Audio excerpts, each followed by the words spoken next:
dia, boa tarde, boa noite. Esse é o podcast Ciência de Fato e eu sou João Alves. E eu sou Jason Ghisolfi e hoje conversamos com a professora Juliana Gervásio Nunes. A Juliana é engenheira ambiental formada pela Universidade Federal do Amazonas. Ela é especialista em perícia e auditoria ambiental e mestre em engenharia de edificações e ambiental pela Universidade Federal do Mato Grosso. Ela é professora do IFMT Campo Sorriso desde 2013 e ela é também membro do Conselho Municipal do Meio Ambiente de Sorriso. Hoje a gente vai conversar um pouquinho sobre o aproveitamento de água e gestão de resíduos sólidos, que são suas áreas de trabalho. Então aumente o volume que a nossa conversa começa agora.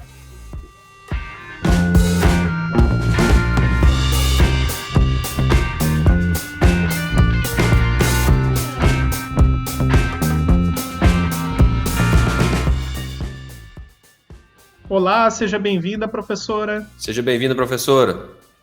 Obrigada, eu que agradeço o convite de vocês. Conta um pouco pra gente, por favor, sobre sua caminhada. Você rodou aí bastante, foi lá para o Amazonas, está no Mato Grosso agora. Conta um pouco pra gente. Então, fica até bonito, assim, soa lindo ouvir alguém falando o currículo da gente, às vezes a gente esquece, né? E aí faz lembrar que, meu Deus, eu caminhei tudo isso. Na verdade, eu sou rondoniense, em Rondônia, no interior do interior de Rondônia. E aí meu pai, sempre muito desbravador, veio do Paraná para Rondônia e depois resolveu se aventurar no Amazonas, foi embora e aí a gente acabou indo atrás, né? E foi lá no Amazonas que eu tive a oportunidade de fazer o curso superior, porque eu tinha casado, muito nova, engravidada, então, assim, quando descentralizou a universidade, foi a minha grande oportunidade. Assim, a universidade chegou no interior do Brasil e aí eu pude cursar a engenharia ambiental, né? Não sabia nem o que era de início, eu falei, mas eu vou fazer, né? É o curso que dá. Na época você era técnica em agropecuária também, não é? Eu era. Né? Ainda é, na verdade, não deixou de ser, né? Não, isso, ainda não deixei de ser. E quando eu fui para o Amazonas, eu fui para trabalhar como técnica para o município de Manicoré, que era o município que atendia o pequeno distrito na região onde meu pai trabalhava, né? Só que, assim, o salário era baixíssimo. Eu achei que seria um salário parecido com o salário de Rondônia, mas ele era muito baixo. E, assim, eu morava no meio da Transamazônica. Então, a estrada era muito ruim. Então, para a gente se deslocar para a cidade que tinha banco, a cidade mais próxima com banco, eu tinha que esperar 2 meses de salário para chegar lá, gastar um deles em logística e sobrar um livre. Aí eu desisti, eu falei, não, cara, não dá. Aí eu fui ser sacoleira, que era mais viável do que trabalhar naquele momento como técnica agrícola. E depois eu cansei, eu falei, não, cara, tô me sentindo mal e tal. Aí meu marido viu que estava tendo, o vestibular estava aberto, me inscreveu, e aí passei e fui. Dali só foi, né? A gente começou a cursar a faculdade, aí mudei para a cidade, aí não tinha emprego lá também. Maitá, cidade interiorana, não tem empregabilidade nenhuma, né? Então, abri um concurso da outra universidade, da estadual, e aí resolvi fazer. Eu falei, cara, eu vou fazer para zeladora, porque eu preciso muito. Eu não posso arriscar não passar nesse concurso. Preciso desse salário. E aí fiz para zeladora e fiz ele fazer para vigia. Graças a Deus, porque foi o que nos manteve até o fim das nossas graduações. Né? Aí eu estudava o dia inteiro e trabalhava à noite. Deu para terminar, foi o suficiente, assim. Aí, eu falei assim, terminei a faculdade, eu falei, agora eu vou precisar procurar alguma coisa. Aí descobri que estava grávida. Eu falei, bom, então só me restam os concursos públicos. E aí eu me atirei no concurso do IF. Assim, virou concurseira na base da pressão mesmo. Falei, não, tem que fazer concurso, que ninguém contrata uma pessoa grávida, né? Então, aí fiz o concurso, cheguei, vim para... Não ia fazer a fase de Cuiabá, porque literalmente não tinha dinheiro, não tinha como. E medo também, porque eu era muito do interior, então cidade grande me assustava, qualquer cidade maior me assustava. É uma história que às vezes muitos alunos se identificam, né? Você já encontrou isso na sua vida docente? Algum aluno que tivesse uma história similar com a sua? Sim, sabe o que eu vejo? Eu vejo que às vezes eu fico até assim, é emocionante até, quando eu falo que eu morei no Amazonas, que eu vim de lá, e aí eu vejo muitos alunos nossos que são ali do Maranhão, do Pará, parece que eles se sentem representados. Tipo assim, nossa, não estou sozinha aqui, entendeu? Porque eles também vieram de fora e fica naquela, se adaptando ainda a Sorriso. A gente tem esse fantasma do preconceito de quem veio de outra região, né? Então, quando eles encontram alguém ali dentro, também do norte, que entende as gírias e os jeitos de falar do paraense, do maranhense, do amazonense, então eu percebo que eles se sentem representados e eles ficam mais à vontade na aula comigo. A gente tem uma noção comum, geral, de o que faz um engenheiro civil, o que faz um engenheiro elétrico, um engenheiro mecânico. O que faz um engenheiro florestal? Aliás, um engenheiro ambiental. Então, as pessoas confundem com florestal não só no nome, mas, por exemplo, o engenheiro florestal, eu não entendo nada de madeira, de valoração de madeira, comercialização, eu não entendo nada. Eu não fico identificando árvores. É claro que dentro da engenharia ambiental também você tem as afinidades. Tem cursos que são voltados para a indústria, outros para a área de recursos naturais, que é o meu caso. Mas a gente, assim, basicamente, o engenheiro ambiental, ele pode trabalhar tanto em grandes projetos de estação de tratamento de esgoto, de efluente, dimensionamento, na parte de cálculo da engenharia mesmo, de projetar, como ele pode trabalhar nas consultorias, aí assessorando os processos de licenciamento ambiental, né? Desenvolvendo planos de gestão de resíduos, de gestão de águas para as empresas, trabalhar diretamente aí, empreendendo na área da reciclagem e da coleta de resíduos. Então, tem várias, tratamento de água nas companhias de abastecimento de água e tratamento de esgoto. O foco maior para o engenheiro ambiental hoje mesmo é na área de resíduos, de água e de licenciamento ambiental, né? Assessoria aí para o licenciamento ambiental. Então, a água, ela para a gente vem ficando cada vez mais escassa, né? Tem faltando, a água tá em falta em vários lugares. E é importante se desenvolver alguns métodos para se aproveitar a água. Até o professor Gildemar, vou deixar no card aí em cima o link para o programa com ele, né? O 10º episódio do nosso programa aqui. Ele explicou por que, por exemplo, o asfalto e toda a estrutura das grandes cidades, no caso ele está falando de Natal, mas isso se aplica a todas as cidades. Isso prejudica muito o ciclo de renovação das águas e do lençol freático, né? E esse ciclo de chuvas é essencial para a nossa vida e tudo mais. E no seu mestrado, você avaliou alguns dos aspectos de um sistema de aproveitamento de água de chuva na UFMT, né? Em um prédio específico, na Faculdade de Economia da UFMT. E aí, você poderia dizer para a gente se é barato e viável de ampliar esse sistema de aproveitamento de água de chuva? E complementando ainda a pergunta, você acha que as instituições públicas, empresas e até mesmo a sociedade poderia fazer mais no sentido de se aproveitar água de chuva? Olha, o sistema, vamos falar de modo geral, assim, eu falaria que não é barato, porque mesmo sistemas pequenos, se é um sistema pequeno, é para alguém que tem uma demanda provavelmente caseira, então também não é barato.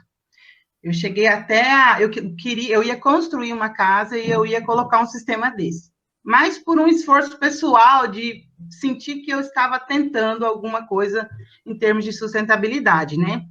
Ia ficar em torno de uns R$5.000, assim, varia muito com o tamanho do reservatório que você quer. Hoje você tem comercializados mesmo, você pode achar até na internet para comprar, muitos reservatórios, de vários modelos, reservatórios bem verticais, assim, que não vão ocupar muito espaço da edificação e tal, bem bacana. Se você vai para uma instituição maior, então esses reservatórios já não servem, você tem que construir um reservatório. Então, o reservatório é muito caro, é o componente mais caro. Quando eu estudei, eu analisei as pesquisas que eu fiz, o que deixa o sistema caro é o reservatório. Então, assim, a resposta, não é barato para todos os tipos de demanda, e sobre a viabilidade, isso vai depende principalmente de 2 fatores. O regime de chuvas, que é muito importante, vai dizer muito sobre o tamanho desse reservatório, e a demanda por essa água. Do ponto de vista da pesquisa na área de engenharia ambiental, o que você acha que poderia ser um avanço mais importante para os próximos anos? Como vocês perguntaram de água, de resolver problema de água, então aqui a gente tem um problema que as chuvas e a seca deixam inviável o aproveitamento de água de chuva. Então, talvez estudar uma forma de tornar o tratamento de águas cinzas, aproveitamento de águas cinzas mais viável. O que seria água cinza? Água cinza, água da lavação de louças, de lavar roupa, sabe? Água do chuveiro, água da torneira, da pia, torneira do tanque, esse tipo de água. Com exceção do vaso sanitário. Que seria uma água negra e o tratamento seria mais complicado, né? Mais caro ainda. Então, essa água cinza a gente produz todo dia. Então, não estaria refém, entendeu? Você só precisaria do sistema de tratamento. E eu orcei, assim, mas ficou entre 16 e 20 mil, né, reais. É algo caro ainda, o sistema, e ele ocupa um certo espaço, né? Então, eu acho que isso, eu veria isso para a minha região, talvez seria a minha vontade aí de seguir nos estudos para tornar isso mais viável, sabe? E aí parece que a gente tem mania, às vezes, de achar que pesquisa em educação, blá, blá, blá. Mas quando se trata de resíduos sólidos, conscientizar a população é fundamental, é mais significativo, assim, do que uma pesquisa lá de laboratório com ácidos e não sei o que mais, entende? Quando o assunto é resíduos. Então, eu colocaria isso. Existe alguma coisa que a gente possa fazer hoje que tenha um impacto direto na redução da produção de lixo nas cidades? Tem, mudança de consumo. É uma atividade. Toda a mudança, todo o desafio na gestão de resíduos sólidos se pauta na educação ambiental para tentar mudar os hábitos de consumo das pessoas. Porque o comportamento da indústria e da empresa, ele se baseia na vontade do consumidor. Na Alemanha, todo supermercado, todo lugar que vende bebida precisa de um compartimento, tipo um pequeno container, assim. Então, todo supermercado tem, onde você pode colocar qualquer garrafa ou qualquer latinha que você compre de cerveja ou de água.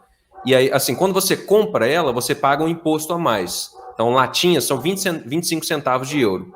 Então, se a cerveja custa R$1, por exemplo, você paga 1,25.